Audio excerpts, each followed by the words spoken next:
Yes, that's some wonderful string music to try to calm us contributors here on the Fanatical Elfz down, because the Browns do that to us as we are trying to celebrate a big Browns win. A win is a win as they go down to Florida and defeat the Jacksonville Jaguars 18-13. We got a lot to talk about, a lot to say. These guys have already been saying a lot before we went on live. And I'm John Suchan. That's Jarrell Flint. Down below there is Steve Gill. Thanks for joining us live on YouTube, on the X, on Facebook, where please comment if you have some comments about the game. We've all been talking about the third down play. Kevin Stefanski, what the F are you doing? Gave us all heart attacks. I can hear the guys in Wichita, Kansas screaming at the TV as well. I know Jarrell was. We all are a little bit hyped right now, but hey, we get the win. Good evening, Steve. Good evening, Jarrell. How are both of you doing? I'm exhausted. I do not sit when I go to the bar. I have never sat down during a Browns game. I don't. I walk. I pace.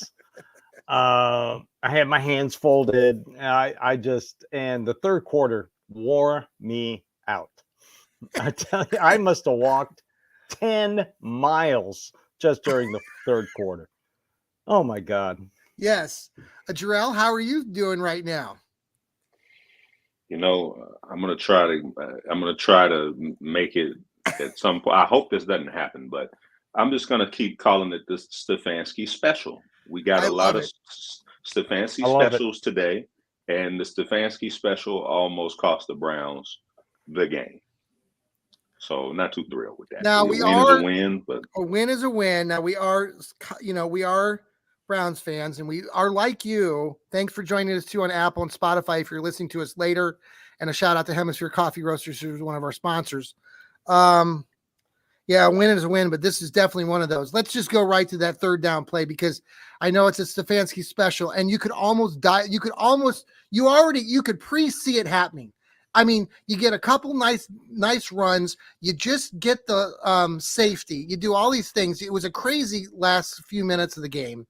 The Browns are in position to basically run the clock down to at least a minute or under a minute or around that because Jacksonville was without timeouts. I think there was about a minute 30 or minute 30 something left. Mm-hmm. And it's third down. The clock will run as long as they run the damn ball.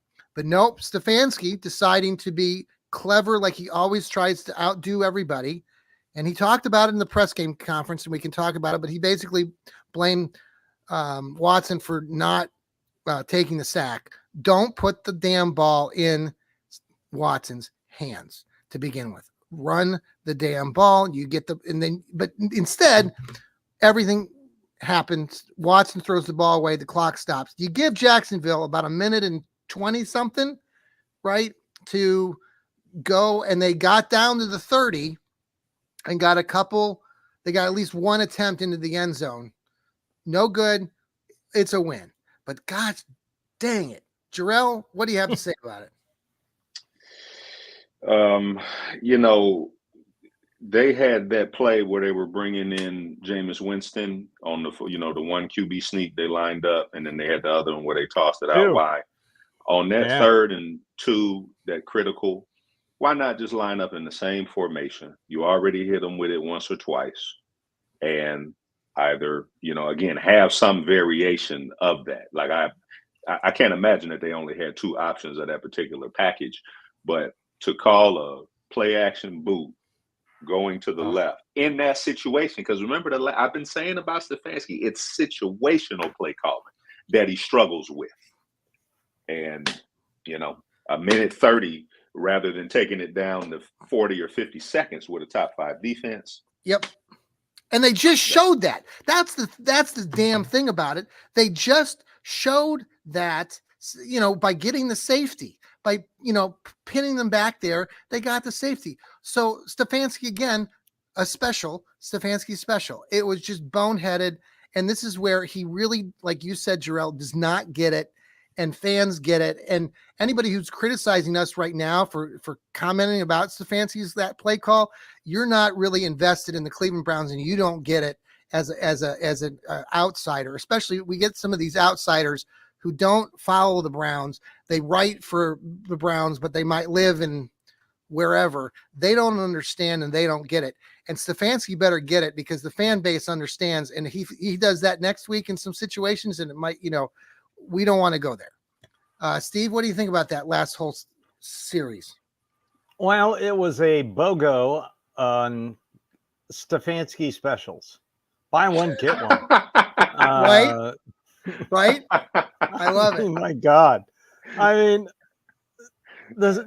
look, he called a good game in the first half. He did. There were a few plays, but Watson bailed him out on a few other plays. But third quarter, fourth quarter, I mean, my God, put them away. They had an opportunity to put them away.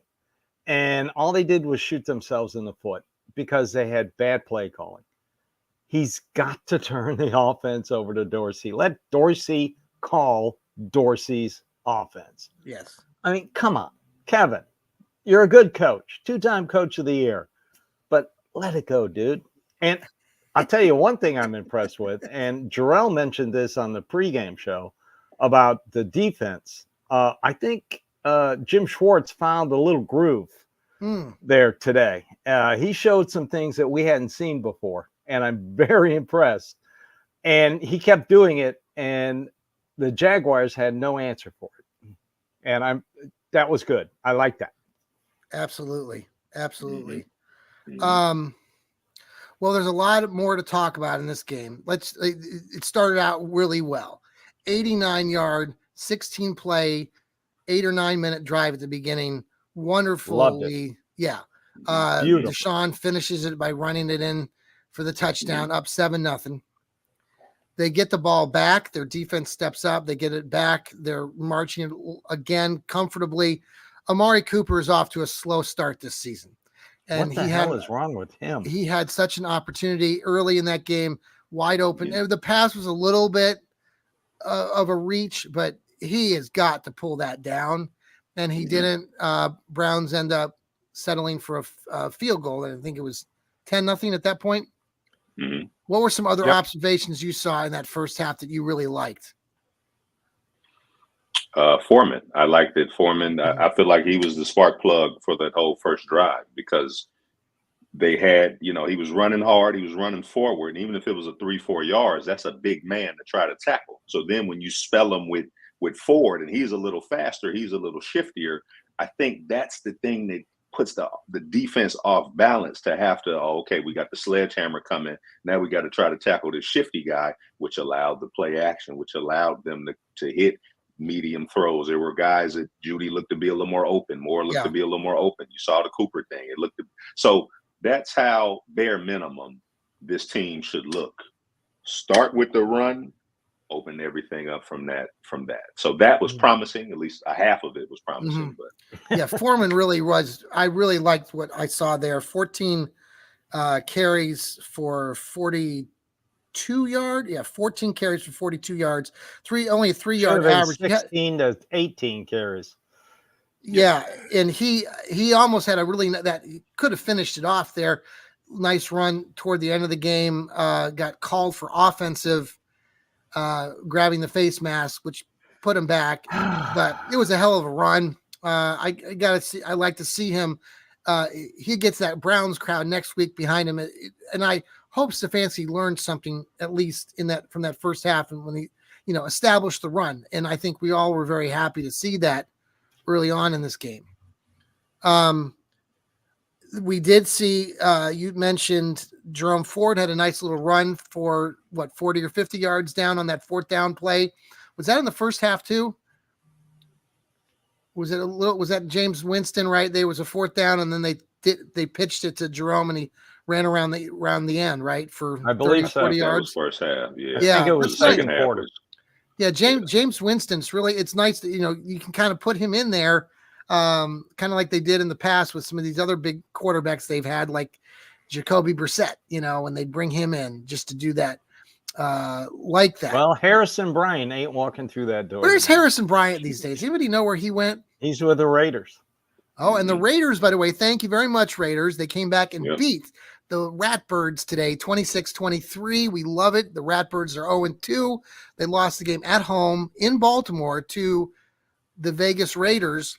So that's a big, big loss for them. It's a AFC game. They lose that. Like we always say, AFC games are big. Deshaun Watson is now 7-0 in his career against the Jacksonville Jaguars. So that's good news. And to be honest, that Browns defense was so solid. I mean, considering they were on the field a lot longer in that second half, that play that they made over the top with Greg Newsome, that was just, I mean, it was could have gone either way. Got pushed him off a little bit off the offensive player off of Greg Newsome on that play, but didn't call anything. But let's talk about penalties for a second, though. That's another concern. 13 more penalties, 24 on the season so far for the Brownies. They had like 3 or 4 in a row. What the F? What the elf? Like Joel K would say. What do you make of that? See, then this is Stefanski. This is we're going back to, and he talked in his press conference today again, this stuff's on him. Well, yeah, damn straight. It is on you. You better get it together. Thoughts? Well, penalties are on the coaches. You can blame Hudson all you want or the tackles, but we're talking about the interior of the line. We're talking about pros, Batonio, Teller, Posick, committing stupid ass holding penalties. Yeah. I mean, come on. Stop it. It just, I hate penalties. I hate it. They had like 2 or 3 in a row, right? Where they were holding. What the F? Got ugly. We started to watch a regular season game and then a preseason game broke out in the second half. I feel bad though for somebody like Myles Garrett who's getting held on every freaking play on that end, but they ignore that. In my opinion, they overlook. Well, he shouldn't have criticized the refs last year. Well, and then he's jumping off sides. How many did he have today? 2 of them. Myles did 2 more, twice at least. 2 more. God. What do you think, Jarrell, of all the penalties? You hit the nail on the head. That's coaching. There's a lot. They still have a lot of those illegal shifts or illegal formation penalties. Those to me, those are like line violations in basketball on free throw attempts. Yeah. I mean, you got 40 seconds to get the play in. Everybody gets set. You practice all week to know where you're supposed to be. I mean, maybe they need to bring officials out there to when they're practicing these plays to make sure they're in alignment. Because how many penalties did you say between 2 weeks? 24. 24 now. So 12 a game. I mean, that's 120 yards if you just average 10 yards of penalty. Like and you're going negative or bringing the defense forward. The offense forward, I mean. Yeah. By the way, thanks, Kyle, for student of the game. He's our Jaguars FFSN guy. So thanks, Kyle, for the comments about bringing those strings. I mean, it got so bad that they kicked the ball off. They get a fumble on the kickoff, and the kicker commits a penalty. Yeah. Now, we're blaming, obviously I have to blame the player for execution. I blame the special teams coach for not I don't know. These are things that these guys are professionals. I know it's a new rule, but oh my God, that really hurt. I mean, you think about, they had all the momentum in that first half. This wouldn't have been a close game, I don't think, if they continued to just. They get that fumble, go down and score. Right. It's a blowout. It's a different game. Yeah. Yeah, it's a different game. And then at the end of the game, after the safety, Doug Peterson wants to do something cute, and it's inside a minute. It's inside 2 minutes, and if you're going to do an onside kick, you have to tell everybody, and he doesn't want to do the free kick. And so now we get a rule discussion on the new kickoff rules.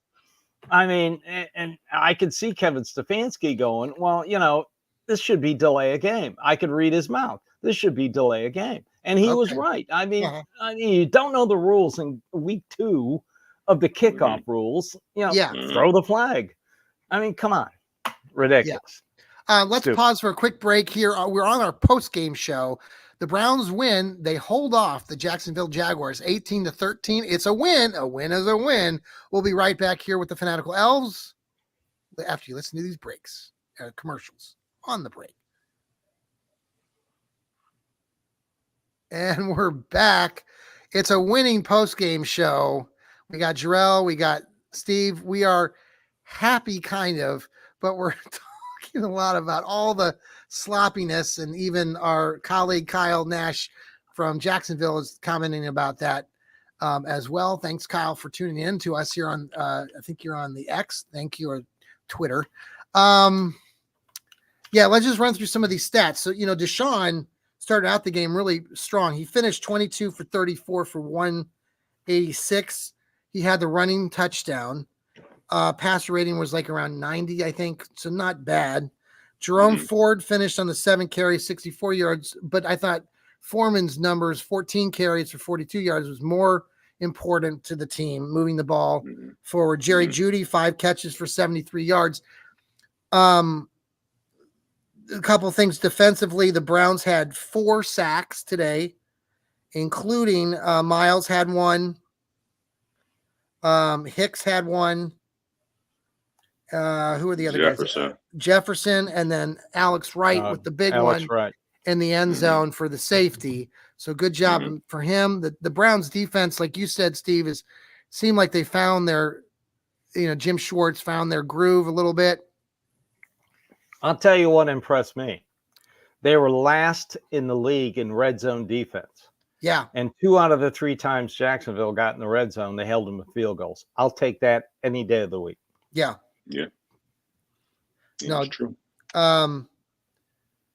So some decent stat. The overall, though, when just looking at, for the game itself, as far as looking at it from the whole as a whole, the Browns had 34 minutes of time of possession, 25 minutes.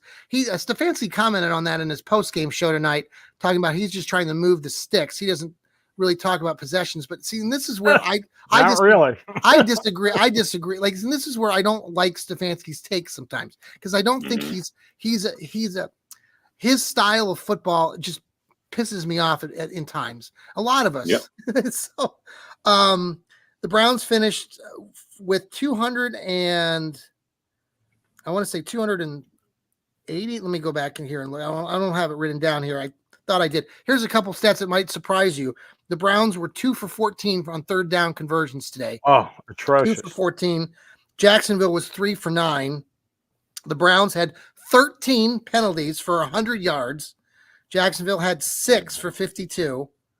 Browns ran a total of 65 plays. Jacksonville only 55.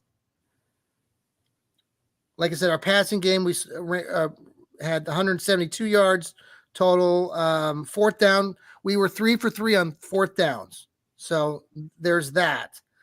But this but I'm sorry to cut you off. But see, that to me, that goes back to, because I want to take what you said about his comment, because I heard that too, where they asked him about time of possession. Yes. And he said, I don't go into games thinking about time of possession. Well, you see, but that makes sense why coming out in the third quarter, you don't hand the ball to Foreman one time and you go 3 and out, because you're not thinking about, okay, we doubled up at the end of the half. The run has been working. We're not going to bail the defense out and throw passes. It's like he doesn't watch film. He doesn't understand. Like, he doesn't get understand what we talked about in the pregame, Jarrell. Understand the situation. Understand what got him there. I mean, you're going away from those things. Yeah. And so that's why it's like, we're going to come out and throw and outsmart them. But that reminds me a lot of Pete Carroll on the 2-yard line. Well, they know we're going to hand it to Marshawn. Let's just throw a screen pass and lose a championship. It's that type of thinking. So what, they know that you want to run the ball in that situation. Like, that doesn't surprise me that he doesn't think of time of possession, which is why he dials up some of these boneheaded plays at these points in the game that drive stall. Now you're asking your defense to bail you out again. I think that's a really interesting topic going into this week because I think there's a lot to be said about what we're talking about. And I think you saw I've never heard him talk. I don't know. I can't recall him making a comment like that ever in the past. Can you recall in press conferences talking about moving the sticks and time of possession? I've never heard of that, but if you're winning the time of possession, wouldn't you be moving the sticks by default? But if you're trying to move the sticks, you're gonna have drive stall because you're either being too aggressive or you're not paying attention to what's working because you just want to move the sticks. Yeah. I'm to be honest, I'm flabbergasted by some of the stuff that I hear Stefanski say. And then he always comes back and he says, that's on us. He likes to be the coach that likes to say, well, that's us. And no, Stefanski, it's not all just on you. It's on, there's so many things right now that are so dissected when we talk about Stefanski. I don't know if it's because we're seeing him for 4 years now. We're going into the fifth season and we're still seeing some of the boneheaded things that he's doing. Like the whole thing about him going on fourth down all the time. A couple of years ago, he was like, that was his thing. Like, I'm going to go for it on fourth down. The percentages are in our favor. We haven't seen, they went 3 for 3 today. Now they weren't any extreme situations like maybe a couple times in the past, but I don't know, man, I got to write about it or do something because it's just driving me mad. I'm mad. I'm angry. I'm pissed. Ugh. This is after a Browns win. Let's look at a few positives. Yes. Effort. It was there. I'll give them a A+ on effort. As both opposed sides to of the what ball. happened. Yeah. Okay. I mean, it was there. They were trying all three phases. So I'll give them that. And for all those people out there that think Doug Peterson is a genius, Kevin Stefanski was better than you today. I mean, some of the crap that oh my God. Yeah. What makes everybody think he's a genius? I don't get it. I don't get it. He burned all of his timeouts. He did early on in that first half. I mean, they get a delay a game and he calls a timeout. Yes. Huh? That was so Hugh Jackson. I mean, come on. Well, I thought Elijah Moore had some nice catches early on. Early. To kind of get things he was going. He was on fire early. Jerry Jeudy then stepped in and did a few more things, especially in that second half. He caught some passes. Amari Cooper is just, I'm not sure what's going on. I don't know where he is. It's a little concerning because he hasn't been involved. It seemed like Deshaun tried to get him involved and just missed a couple opportunities that he really probably, especially the one in the first half, he should have caught that one. The other ones were more contested. Maybe he'll get things going. Usually, if you look at Coop, he should get it going here pretty soon. If he has a third game in Cleveland next week against the Giants where he's a non-factor, then I'm a little nervous. But he's got this is a 1-year deal, right? So if we're not going to see a lot, we'll see what happens. I imagine that some of these other guys, Elijah Moore and Jerry Jeudy, are going to continue to get the ball, and maybe eventually Amari will catch fire and start doing some of these things that we've seen from him the last few years because he's done a lot for Cleveland. Are either one of you concerned about him? I am. And then you tried to force feed him and it didn't work. So if his head's not in the game, don't keep trying to throw him the ball. Mm-hmm. I'm sorry. Yeah. Just don't. Yeah. Chalk it up. Move on to next week. Yeah. I agree with that. Don't try to force feed them. But I'm not worried about them. I'd actually like to see more Cedric Tillman, and I'd like to see more of this guy Thrash that I keep hearing about because I just don't understand. Yeah. You have 5, 6 wide receivers active. Isn't that how many they have active on the team right now? Not Cooper, sure. Jeudy, Moore, Tillman. Bell was active today. And Thrash. So Thrash was inactive today. He was inactive today. Okay, well, Yeah. I guess But that'll change if with Bell the injury is to hurt, Bell. you're gonna have to put him Right. in next week. Yeah. So and see what he can do. Going back to just two more things. Cedric Tillman, there was a play early in the game that didn't count because I think there was a penalty on them, but he got the ball and he didn't get many yards on a play that looked like it could go for some extra yardage. Also, the play in the second half with Amari Cooper. Do you remember when he caught the ball that put us in a position? Well, what happened was we ended up in a fourth down play. Oh, he went backwards. But he went backwards. Yeah. I'm like, Amari, a veteran, like, dude, you can't do that. That annoyed me. If he had just fallen down, he would have gotten the first. He was already there. Yeah. Just a couple things going in the next week. We got the Giants coming up next week. The Giants lost today to the Commanders 21-18 after having a lead in that game, I think, at the beginning. So the Giants will be coming in 0-2. Everyone is predicting the Browns to win a game, but this is the NFL, so we'll have a lot of time to talk about it. Just a couple other games of note. Buccaneers went to Detroit. Baker Mayfield came out a winner with the Lions. Vikings came back and Sam Darnold hit a 97-yard pass play in the first half and helped keep them in front against the 49ers in a home game. They're 2-0, the Vikings are. The Jets come back on your Titans. Titans had the lead, right? Then they kind of blew it again. They're not my Titans. Yeah. Raiders won. The Bengals and the Chiefs Bengals are up 13-10 right now. The Squealers are up on the Broncos 7-0 early in that one. Broncos look horrible. Packers beat the Colts. And the Seattle came back and beat the Patriots at home. Jacoby Brissett looked good early in that game, but give Seattle some credit. They win that game on the road. So there you go. Final thoughts on this wonderful win of a post-game show? I'm not worried going into the next three games. I think they had to do what they had to do down at Jacksonville. Yeah. They showed, like I said, they showed better effort than they did in the first game. So I'm happy. Yeah. I'm not going to wake up at 3:00 in the morning cursing like I did last Monday morning at 3:00. So I'm sorry. It's just at 3:00 in the morning. You should be calling Jarrell to say how he's doing, taking care of his baby. I should. You could have called him. Yeah. That would probably calm me down. But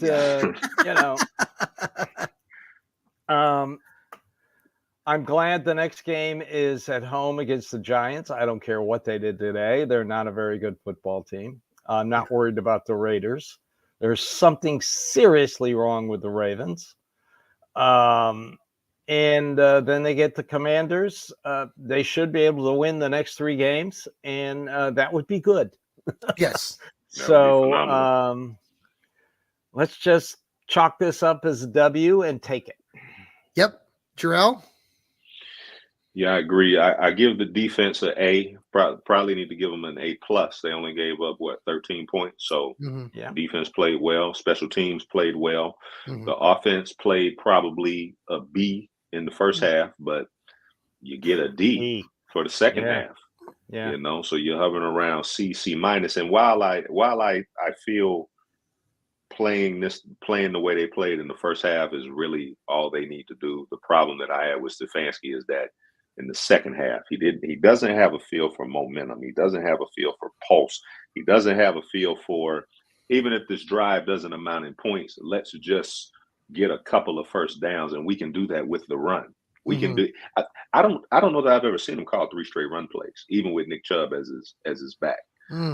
So that willingness, that lack of willingness to run concerns me, because I do think you're going to get into some games where you're going to have to play keep away. And rather than, like Steve said, and like you said, John, getting fancy and getting cute, Kevin Stefanski, that's what we need to call him, Kevin Stefanski. He likes to get fancy. Yes. You know what I'm saying? Those fancy Stefanski specials. Yep. So I mean, like Steve said, you want to be positive because a win is a win, but there's still so much that you could almost say that this was another preseason game. You could almost make that case. Mm-hmm. Yep. Well, it is a win, and we're going to take it. We're 1-1 now going into this week 3 against the Giants. It's a home game, so hope to see everybody down at the stadium Sunday. It'll be a lot of excitement building to that point. Watson did play better, and we saw some really good things from him. I was happy with what I saw overall, and hopefully they can continue that in the next week, guys. Thanks again for being here. The Brownies take the win 18-13 over the Jacksonville Jaguars. This is the Fanatical Elfz Network. Go Browns. Here we go, Brownies. Here we go. Woof, woof. See ya.